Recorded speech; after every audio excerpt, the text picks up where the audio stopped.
どうも皆さんこんにちは、アキヤです。 MacBook Neo そして iPhone 17 が到着しました。はい、ということでね、今回はねこの2つですよ。両方ともなんと10万円以下でね購入できる、Apple のね買いやすい価格のものたちが届きましたので、ちょっとこれをね皆さんにご紹介レビューをねしていけたらなというふうに思っております。先日公開しました MacBook Air そして MacBook Pro のレビュー動画はすでに見ていただけたでしょうか。めちゃくちゃねみんなで頑張って作ったね動画になっております。今回もね Apple さんに機材をね貸し出していただいて作っていたっていうものではあるんですけど、実際にねこの iPhone 17も今回お借りしているんですが、このね MacBook Neo に関してはねちょっと僕もう買っちゃいました。はい買っちゃって、これがね届いたばっかりなんですけれども、やっぱ Apple 製品のね新しいものが届くとすごくワクワクしますね。で今回ね購入した方も多いと思うんですけど、まだまだね迷っている方であったりとか、今回この iPhone とね Mac でどういったことができるのか、初めてのね Mac をね購入検討している方に向けて、これらがね揃うとこんなことができるんですよっていうものをねちょっとご紹介しながら、新しいね新製品についても見ていけたらなというふうに思っております。ということでね、まずは早速 MacBook Neo、紹介レビューしていきましょう。じゃじゃんということで MacBook Neo でございます。どうピカーン、めちゃくちゃ可愛くないすごいちっちゃくてコンパクトな Mac になってますね。サイズ感はね MacBook Air よりも若干一回り大きいみたいなんですが、ほんま多少ですけどね。ただその分ねカーブの丸みっていうのがね、こっちのネオの方が実は、丸みがねより強くてより可愛いデザインに、なっていたりしております。僕が購入したこのカラーがねシルバーのカラーになっていて、今回はね4色展開になっていました。シルバー、ブラッシュ、シトラス、インディゴの4色ですね。ブラッシュがほぼピンクのカラーで、シトラスがほぼイエローのようなそんなカラーになっています。個人的にはグリーンやったらな、もうグリーンやったらねもう迷わず決めてたんですけど、でも個人的にはインディゴがねすごくいい感じがしましたね。シトラスはねめっちゃ可愛いんやけど、ちょっとポップかなっていうところはあって、ピンクはね自分男やしっていうので、シルバーとインディゴで迷ってシルバーにしたという感じですね。インディゴすごくねブルーっぽいトーンでめちゃくちゃ可愛くてね、あっちも素敵だなと思いました。で今回ね違うところとしてはキーボードがね白になってるんですよね。これが MacBook だと今までになかった、すごいやっぱトーンがね明るいものになってるんですね。これが MacBook Air なんですが、普通はねこういう風に黒のねキーボードがついてるんですよ。それに対して Neo はめっちゃ白い感じに、なっていますね。だから明るいっていうのがあったりします。ここにね iMac 用のキーボードもあるんですけど、白がねやっぱ可愛くてデスクをねポップに見せてくれます。ただねちょっとだけやっぱ黄ばみっていうのがね使用していくと出てくるはくるんですけれども、でもねそんなめちゃくちゃ気になるわけではないので、僕はねこのね白のキーボードすごくねいいなと思います。ただですね今回キーボードがねバックライトっていうのがねなくなってます。こういった Air とか Pro っていうのは暗いところでねキーボードが光ってくれるんですよね。なのですごく見やすいっていうのがあるんですけど、こっちはねキーボードは光らない感じになっています。ただね元が白なので、視認性はね全然悪くないので、僕はそんな気にならないんですけど、こういった違いはありますね。であとトラックパッドがね感圧式じゃなくなって物理のねキーになってるんですよね。なのでちょっとね押し心地が Air とかとね比べると若干ね違うんですよね。なんですけど、基本的にね3本指のね操作であったりとか、基本的なことは同様にねすることはできます。ただちょっとだけ一応ね仕様は違うといったところです。でこっちの MacBook Air と比べるとちょっとノッチがねあるんですけど、こっちはノッチがないっていうね違いがあったりしますね。ただ一方でちょっとねベゼルが若干ね太くはなってたりするので、こっちのネオンの方がねちょっとだけ見た目もね変わっていたりしています。で端子類としては USB-3 と USB-2 のね 2.0 規格のものが1個ずつ入っていますね。 USB-3 の方であれば映像のね出力ができる仕様になっています。であとはねここにヘッドホンジャック、イヤホンをねつけたりすることができる入力のね端子のところもあります。でこのね細いのがスピーカーになってて、こっちのね逆側にもついていますね。でサイズ感と重量はこれ 1.23kg になっています。13インチの MacBook Air とねほとんど一緒ですね。個人的にはねもうちょい軽い方がもちろん良かったですよ。 1kg 来てたらね革命的ではあるんですが、僕はね MacBook Pro ユーザーなのでこれでも十分ね軽いと感じます。全然これぐらいだったらねトートバッグとかにも入れて持ち運べる重さかなとは思いますね。で搭載しているチップは A19 Pro チップになっています。今回ね Mac 専用のものじゃなくて iPhone のね16 Pro にね使われていたシリーズのねものと一緒になっています。で MacBook Air とかは M5 チップとか M4、M3 みたいな、Mac 向けのねチップがあるんですが、ちょっとね搭載チップも変わっています。であとストレージとかに関してなんですけど、今回ねデフォルトが 256GB になってるんですね。で今回僕が購入したのは 512GB のモデルです。で 512GB のモデルを選ぶと1個ねよりいいところがあって、それがねここです。ここなんとねタッチ ID をね搭載する、これがね 512GB のオプションでつけることことができます。逆に言うとね、デフォルトのね、吊るしモデルだとこれタッチ ID じゃなくてロックのねキーになるんですよね。だから Mac をねこう一回ね閉じてロックかけた時にこれもう一回ね押してタッチで開けれるっていうのがこのオプションになります。これはねできればつけたい。やっぱちょっとストレスなんですよ、一回一回入力するのはね、パスキーをね。だからできればねつけれたらめっちゃいいかなと思っております。はい。で MacBook Neo はねメモリが 8GB のみのねモデルになりますので、一般的にこのメモリっていうのがね大きければ大きいほどよりねマルチタスクがしやすかったりとか AI 関連のね処理とかもねよりスムーズになったりはしやすいんですけど、でもね 8GB でもターゲット的にはね十分な方も多いんじゃないかなと思うので、そこまで気にしすぎなくてもいいのかなと個人的には感じています。っていうのがねざっくりのところになるんですが、僕がねちょっといろいろと使用してみて思ったところで言うと、まず音質はねそんなねめちゃくちゃ大差があるような感じはしませんでした。もちろんね比較をすると違うんですけれども、Air とか Pro と比べたらね、ちょっと低音が少ないような気はするんですけど、ボリュームは結構出るのでそんなにねめちゃくちゃ心配はしなくてもいい気はしています、個人的にはね。もちろん比べたらね違いますけどね。で僕がね何より気になったのはディスプレイの明るさ。ちょっとこれはね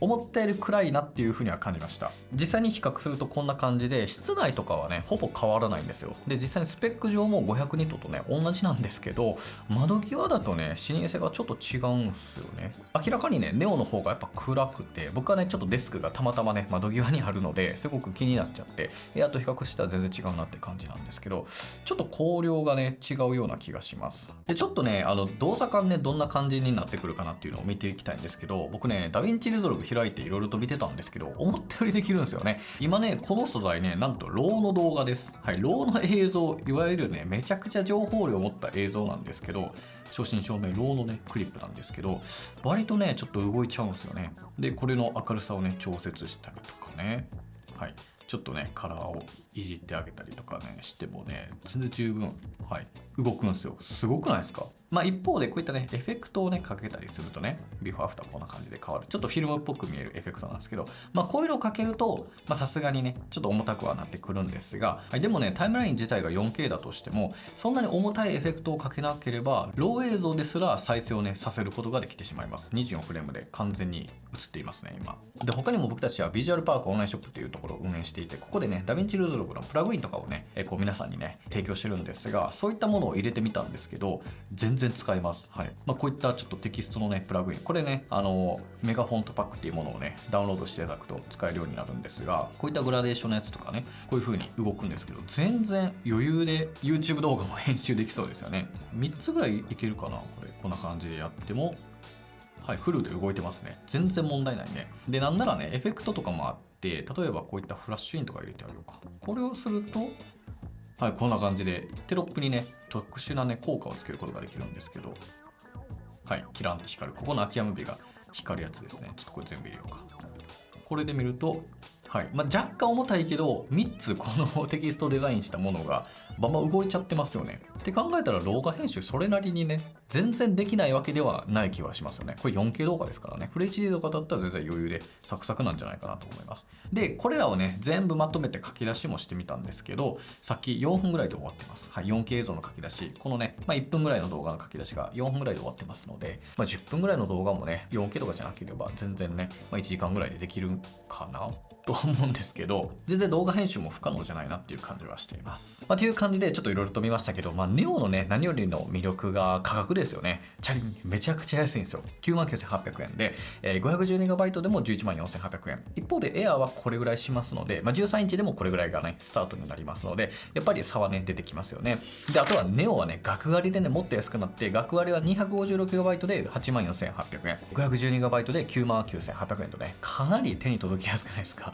いやこのご時世でね10万円切りの Mac を出せるっていうところだけでももう本当にね僕は素晴らしいところだなと思います。はい、という感じで Neo ねめちゃくちゃいいですね。でねどんどんいきたいんですけど、次がね、こっちですね。はい、こちら iPhone 17e でございます。はい、新しくね iPhone 出ましたね。こちらも10万円を切る価格で、買える iPhone というところで、いやこれもねかなり進化してだいぶと完成形な感じしてきましたよね。 iPhone 17e どういったね iPhone かというと、もともと去年 iPhone16e、16e が出てて、そのね次のモデルになっていますね。カメラもね一つだけで、最新のね iPhone 17と比べるとちょっとね多少機能は削られているもものの、それでも非常にね、完成度が高いものになっています。そもそもね、搭載されているチップが A19 チップと、これ iPhone 17と同じなんですよね。すごいね。最新のチップをね、ちゃんと入れてくれるっていうのがあります。で、この A19 チップっていうのが、ニューラルアクセラレーターを搭載したね、4コアの GPU をね、搭載してると。これ何かっていうと、簡単に言うとね、より省エネで、よりね、AI 系の処理がね、めちゃくちゃやりやすいみたいな、より高速になるみたいな、そんなね、仕様になっています。だから最新の17と比べて、めっちゃね、性能良くないんじゃないかって言われると、全然そんなことなくて、最新のチップをね、ちゃんと入れてくれてる。で、なおかつね、外側もね、最新の設計になってるので、より長く使えると、そんな立ち位置でかつ、よりね、買いやすい価格と、そういったね、モデルになっています。実際にね、変更ポイントを見ていきたいんですけど、まずカメラ性能からいくと、カメラ自体はね、16と同じシングルカメラで、解像度自体は変わりはしないんですけれども、今回そのチップの性能が上がったことによって、AI がね、自動で奥行きをね、記録することができるようになりました。それによって次世代のポートレートに対応したんです。今回からね、後から背景をね、ぼかすことができたりとか、ちょっと照明のね、感じのルックを変えたりとかね、写真の自由度、完成度をね、より向上させることができる、そんなね、仕様になっています。で、そもそも被写体がね、ポートレートのモデルとか、人物だけじゃなくて、他のね、被写体に対してもポートレート撮影をすることができるようになったので、だからワンちゃんとか猫とか、そういったものでもぼかしてね、撮ってあげることができるようになっています。で、さらにね、ビジュアルインテリジェンスも使えるんですよ。これ何かというと、Apple の、AI でカメラで覗いたものを検索するようなもの、そういったものが使えるようになっています。で、ただね、17とか17 Pro と比べて違うというところで言うと、超広角レンズがなかったりします。カメラは1個だけなのでね、超広角の写真や動画は撮れない。で、あとね、センサーシフト手ブレ補正っていうのも入ってないので、ちょっとね、例えば動画とかのね、映像とかの手ブレ補正具合っていうのは変わってきたりします。で、あとはね、インカメをするときにね、こういった17 Pro とかっていうのは、こんな感じで、縦持ちでもね、横の写真が撮れるね、すごく使いやすいね、インカメになってたりするんですけど、それはね、一応対応してないので、横写真撮るならこうやって持ってあげる必要は一応あったりはします。で、他にも進化ポイントとして、まずね、背面のこのね、マット仕上げっていうのは、変わらずではあるんですけど、このね、前面のね、ここのディスプレイ、これね、セラミックシールド2に対応しました。これ何かというと、こういったね、iPhone 17 Pro とかにね、採用されたものと同様ではあるんですが、画面の傷つくね、ところの対するね、強さっていうのが3倍にアップグレードしています。多くの人がね、保護フィルムをね、貼っちゃうから、そこそんな別にあれだよっていう方もいらっしゃると思うんですけど、でもより長く使うためには耐久性がね、あった方がいいっていうのは変わらないと思うんで、ここもいいアップグレードですよね。で、他にも一番と言えるね、嬉しい進化ポイント、マグセーフに対応したところ。なので、こういったマグセーフのね、こういった充電器とかに、つけることができる。これで充電することができるようになりました。16E はね、これがなかったので、ケースをつけてマグセーフ対応のものでワイヤレス充電していたんですが、これがね、いらなくなって、このままね、充電ができちゃう。これは嬉しいよね。ようやく進化をしてくれました。で、そしてカラー展開はソフトピンク、ホワイト、ブラックの3色展開で、僕がね、今使っているのがソフトピンクのカラーになります。めちゃくちゃ可愛いよね、ピンク。iPhone のね、ピンクって、レクダーにもね、いろいろとあったんですよ。例えば iPhone SE のローズゴールドとか、iPhone 15でもピンクあったりとか、iPhone 16の時もね、ピンクあったんですけれども、その中でもやっぱちょっと違うね、なんか桜っぽいようなピンクですよね。なんか日本をイメージされてそうな感じの、優しい感じのソフトピンクになってます。めちゃ軽いわ、ほんで。僕17 Pro Max 使ってるんでね、比べるとめちゃくちゃ軽いですね。すごい可愛い iPhone だなと感じます。で、なんとですね、皆さん僕今回 Apple のね、VP、バイスプレジデントのね、カイアンさんにインタビューをね、する機会をいただきました。カイアン・ドランスさんという方、アップルのね、iPhone のマーケティング責任者の方にですね、日本のね、クリエイターコミュニティというところを代表して、特にね、この iPhone 17E のね、この素晴らしいデバイスについて、ちょっとね、いろいろとお伺いする機会を得ることができました。すごくね、お忙しい中ね、お時間をいただくことができましたので、ぜひね、ちょっと皆さん、このね、インタビューもぜひ楽しんで見てみてください。Hello.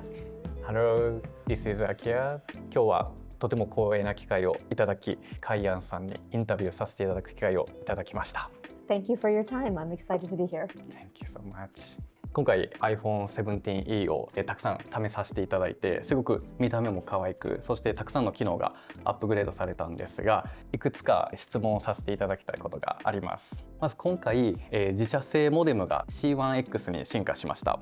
通信チップが自社設計にしたことによって A19 チップとどのように連携をしてどういうふうに影響しているのかをお伺いしたいです。Sure. You're right that we designed A19 and C1X together, and they're tightly integrated across hardware, software, and silicon, all the way down to lower layers of the software stack. And one benefit of that is we're able to understand what the user's data needs are in that moment. So if they have a critical need, such as they're playing a game where low latency is required, then C1X is able to prioritize that traffic over other data traffic that's happening when there's congestion. Additionally, both A19 and C1X are very power efficient. So that combination together really lends itself to everyday fast performance, but also great battery life. And we know how important battery life is to all of our users. ありがとうございます。では続いての質問なんですけど、iPhone 17E をはじめとして、MacBook Neo もそうなんですが、今回発表された新製品の多くが、ストレージとか倍増していたりとか価格が抑えられている点にすごく驚いたんですね。でそこで、現在世界的にコンポーネントのコストが結構上がっている中で、なぜこういったことが実現できたのかお伺いしたいなと思っています。Well, as you point out, there's a lot of new capabilities across all the products we announced, iPhone, iPad, and Mac. But we were able to add more capabilities such as storage in some cases while keeping the entry price the same or in some cases even lower. So we're excited about the value that we've been able to bring across the products to our users, and we've been very focused on how do we continue to bring value through additional capabilities across all those products so that users can benefit more while still keeping them affordable. ありがとうございます。A19 の強力な GPU であったりニューラルアクセラレーターによって 17E のシングルカメラでも驚くほどの高度な写真や動画が撮れるようになったのかなと感じてるんですが、このハードウェアの制約を A19 チップで解決するというアプローチにおいて A19 っていうのはどのような役割を果たしてくれそうですかSure. Well, our camera system, as you know, is made up of Apple Silicon with A19, also the camera hardware, which can include the sensor, the lens, and any special technologies inside of that, as well as the software. And so we focus on integrating them all together as a system to deliver more than the sum of the parts. And A19, as you point out, has a GPU, a CPU, neural accelerators, but we also design the image signal processor and the video encoders, which also help produce great computational photography and video capabilities, such as the next generation portraits or sophisticated image stabilization in video. Being able to control that whole stack allows us to give users even more capable camera capability. ありがとうございます。僕自身も標準レンズの48メガピクセルのレンズがとても好きで iPhone 17E でも同じように撮れるというところに驚いたんですけど、より多くの人にもぜひ体感していただきたいなと思いました。ありがとうございます。今回待望のマグセーフ機能が搭載されたということですごく使用の幅も広がったように感じています。カイアンさん個人としては今回の iPhone 17E に組み合わせて使うのにお気に入りのアクセサリーだったりとか、ぜひ使ってみてほしいなっていうアクセサリーはあったりしますかWell, what's new because iPhone 17e now supports MagSafe, we have all the MagSafe cases now compatible with it. So you can put a case on and still charge it with a MagSafe charger or with a MagSafe stand. And now the new MagSafe cases support a crossbody strap. So you can have that very convenient hands-free use of your iPhone with the new crossbody strap, which I really like. 特にストラップはこうつけた時にパチンってなる音もすごく気に入っていて、アップルさんのこだわりとかも感じられるすごく素敵なアイテムでした。Yes, you're referring to the magnets also that are in the strap. And one of the reasons we did that is so that when you're adjusting it, it can easily snap together straight, so that it's always taut against your chest with that. And then it's very easy to adjust. So I'm glad you noticed that. すごく見た目もすっきりしていて、僕はそこも気に入っているところなんですけど、ちょっと最後に、個人的にも気になっていたところで質問させていただきたいんですが、今回 MacBook Neo であったりとかとても買いやすい価格でとても魅力的だなと感じています。僕自身は Mac Studio や MacBook Pro とかもたくさん使ってるんですけど、 iPhone ユーザーの方がこれから Mac を使ってみたいという方って結構いらっしゃると思うんですけど、その中でもiPhone と Mac の連携機能もぜひ皆さんに知ってほしいなと思っていて、こういった使い方ができますよっていうのもあったらお伺いできますか Well, one thing that's great, as you notice about our continuity features, is that they're across all the product announcements today for iPhone, iPad, and all the MacBooks, including the new, most affordable MacBook Neo. My personal favorite is Universal Clipboard. I use that often for text and images. So, for example, I may be taking notes on the go on my phone, and later on I want to put it in a more formal document on my MacBook. So I just copy and paste it over, or I take so many photos on my iPhone that I want to use them for a project or some other work product. So I just copy, look through here, find the one I want, copy and paste it right into my project on Mac. It's very convenient. iPhone と Mac を両方使うことですごく便利な、ワークフローであったりとか、最近は AI がすごく発展してきているので、より便利になってきたと思いますし、僕も大学生の時に今の MacBook Neo があったらなと iPhone 17E があったらなと思うぐらい、Mac も iPhone も買いやすい価格っていう展開が本当に感動的な年だったなと感じています。たくさんの質問に回答いただき本当に今日はありがとうございました。Thank you for your questions. I too wish that I had these products when I was in university. It would have made me even better, I hope. So, thank you. Thank you so much. はい、どうだったでしょうか。めちゃくちゃいろんなことに回答をいただきました。ちょっとね、僕いろいろと緊張していて、おとなしい感じではあったかなと思うんですけれども、特にね、やっぱりこの価格のところとかね、すごく僕は気になっていたところであったりとか、カイヤさん個人としてのね、おすすめのアクセサリーなんかもね、お伺いすることができてね、本当にありがたい貴重な機会でした。では最後にですね、初めて Mac をね購入しようかと迷っている方に向けてですね、 iPhone と Mac のこの両方があったらできることっていうものをね皆さんにご紹介できればなと思います。じゃあまずはね、もう絶対にこれはねお伝えしておくべき AirDrop ですよ。iPhone 使ってる方ならねもう知ってる方も多いと思うんですけど、 iPhone から Mac にもちろん送ることができます。この AirDrop を使えばね、ネット環境がなくても写真や動画のね重いファイルもいけますし、文章ファイルとかボイスメモとかね、あらゆる情報を Mac に送ることもできるし iPhone に飛ばすこともできます。はい、じゃあ例えばこの写真を送っていきましょうか。ここから AirDrop にしてあげて、で自分の Mac に送ると。はい、そうしたら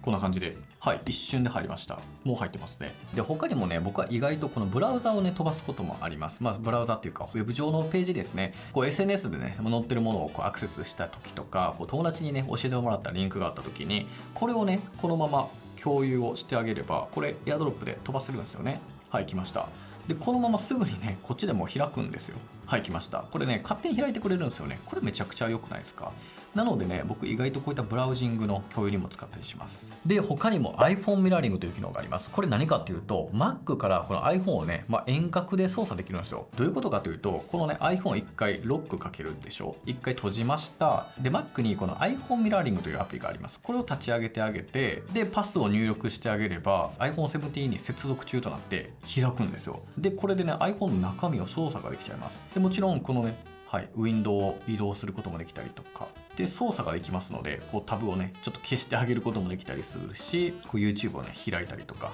そういったこともできます。でホームに戻ることもできたりする。なのでここでね LINE を返したりとか、インスタ見たりとか、テキストをねコピペして、でそのままねこっちに貼り付けたりとか、そういったこともできるんですよ。だから例えば何かしら入力して、はい、打ったでしょ。これをこのままコピーします。これ iPhone で打ってますよね。でこれを例えばサファリの中でペーストして調べるみたいなこともできるんですよ。っていう感じでいろんなものをねこの中で連動して行うことができるので、この iPhone がね Mac に入ってくるって結構革命的ですよね。タイピングはね Mac でやった方がやりやすいっていうところもあったりするので、ちょっと細かなねサクッと文章を打っていくみたいなことがこっちだとねよりやりやすいっていうことができたりします。でこれをね×でしてあげれば、こっちで、はい、こんな感じでね今やったことがすぐにねもうこの画面として出てるというわけですね。もう完全に操作ができています。これによってカバンにね iPhone を入れたままでも Mac で操作ができたりしますし、あとは会議中とかねスマホを出したい時と出せないみたいな時とかに、資料を確認したい時とかにも便利だったりするかなと思います。であとね、そもそも Mac にね対応してないアプリっていうのがねこの iPhone の中にはあったりはするので、それをね Mac の中で見ることができたりするので、例えば銀行のね口座のアプリとかさ、またインスタとかはやっぱ Mac のデスクトップになかったりするじゃないですか。そういったものを慣れた UI で使えるっていうようなね良さもあったりするんじゃないかなと思います。でもちろんこのね iPhone の中のこの写真ですよね、これを長押ししてドラッグ&ドロップでこっちに入れてあげれば写真も入るんですよ。これめちゃくちゃ良くない？でこっちで Mac に入りましたね今。はい。でこれ逆もしかりで、こっちから iPhone にコピーペーストすることもできちゃいます。これやばいよね。であとはね、先ほどのインタビューでもありましたユニバーサルクリップボードですね。これがねマジで便利すぎるんですよ。これ何かというと Mac と iPhone でデバイス間でねコピペが可能なんですね。例えばこれウェブページでこういったワンちゃんのね、画像を検索してこれコピーとか押すじゃないですか。でこれを Mac 上でコマンド V でペーストしてあげるとですね、こんな感じで iPhone からペースト中と出るんですよ。でここに画像が来るんですよ。これ良くない？だから一回カメラロールに保存してエアドロップしてとかじゃなくて、コピーしてペーストするだけでもうこの一回保存せずにここにダイレクトに置くことができるんですよ。もちろんこれテキストもそうですよ。なのでね、このビジュアルパークの例えばこのサイト自体も共有でコピーしてあげて、でそれをこのサファリのブラウザからここでペーストすると、ビジュアルパーク .com になってるので、一瞬でペーストして Mac でも出すことができる。もちろん AirDrop でもできますね。だからこう Mac でね、作った長文っていうのを iPhone にねそのままコピペしてメールの文章に送るっていうこともできたりするし、逆もしっかりで Mac でコピーしたものを iPhone でペーストすることもできる。なのでね、やっぱりこの連携がほんまに素晴らしいなと思いませんか皆さん。で他にもねこの連携としていいことがいくつかあって、まずはね Wi-Fi 系の接続がめちゃくちゃ楽になります。同じね Apple ID とねログインしておくと、この Wi-Fi のね接続時にパスワードをね、入れる必要がなくなる。この iPhone でねつなげていたら共有でね使うことができたりします。で他にもね今ここにインターネット共有っていうのが見えてるんですけど、テザリングとかもここに勝手に出てきますので、一回つなげればもう開いたらねすぐつながってくれるみたいな感じになります。だから iPhone がね、容量がそれなりにギガ数とかがあれば、外とかでも全然ね Wi-Fi を探さなくてもネットにねつなげて使うことができたりしますので、これはめちゃくちゃいいですよね。で今お伝えしたその Apple ID っていうものをね同じものでログインすることになりますので、このパスワードアプリっていうのがあったりするんですけど、これがねもう連動したりします。なのでこの iPhone でね使ったパスワードっていうのがこっちでもね、そのままも指紋でいけたりするようになったりしますし、あとはねメモアプリに入ってるメモ、iCloud 同期してるものとかも全部反映されますと。だからログインのね手間もすごく減ったりしますし、パスワードとかもね Wi-Fi のね接続もすごく楽になったりするので、やっぱねここが同じね Apple ID で入れるっていうのはやっぱね何よりも強みだったりしますね。でその他にもね実際の僕の使用例としては、例えば Notion ですね。これ iPhone に Notion アプリがあるんですけど、例えばここでねテストと打ってみましょう。こんな感じでできましたね。でこの Mac でも今ねもうすぐに反映されているのが分かります。でこれ逆に消してみるとこっちでもすぐに消えましたと。だからリアルタイムでもう一瞬でこれ反映されるんですよね。だからいろんなタスク管理をこうバンバンやっていくことができます。例えばこのスラッシュからトゥードゥリストを出してあげてトゥードゥ作っていくじゃないですか。でそれが iPhone でもすぐに反映されていくと。でこれをね iPhone 側はもうチェックボックスにチェック入れていくだけみたいな、みたいなことをしていく。ほんならこっちでもね全部管理されてるんですよね。っていうことができちゃいます。この Notion はねめちゃくちゃ便利なので、僕らもねこうやって企画をね全部ここにまとめてたりするんですけれども、いやぜひねこの Notion とか使ってタスク管理とかねやってみてほしいですね。で他にもね僕たちは Canva を使っていまして、こんな感じでね僕たちは YouTube のねサムネイルをこう Canva でね全部まとめていたりするんですよ。ここで管理していて、でそれがもちろんこの iPhone でもね確認することができます。で例えばこっちでね頑張って作ってこう過去のねサムネをこう iPhone で共有したいときに、こっちのね iPhone 側でこのね、保存とか共有とか、URL を送ったりとかねデータをダウンロードしたりすることができるので、こういうクラウド上で完結させておけばすぐにねこれら同期されていくんですよ。テキストをね入力してもここにねすぐに反映されたりとか、あとは Canva って共同編集ができたりするので、一緒にねここでサムネイルをね作ったりとか、そういったこともできるようになったりします。っていう感じでねいろいろなことがねできますので、ぜひねこの Mac と iPhone でねいろんなこうクリエイティブとか便利なね機能を使ってほしいなと思います。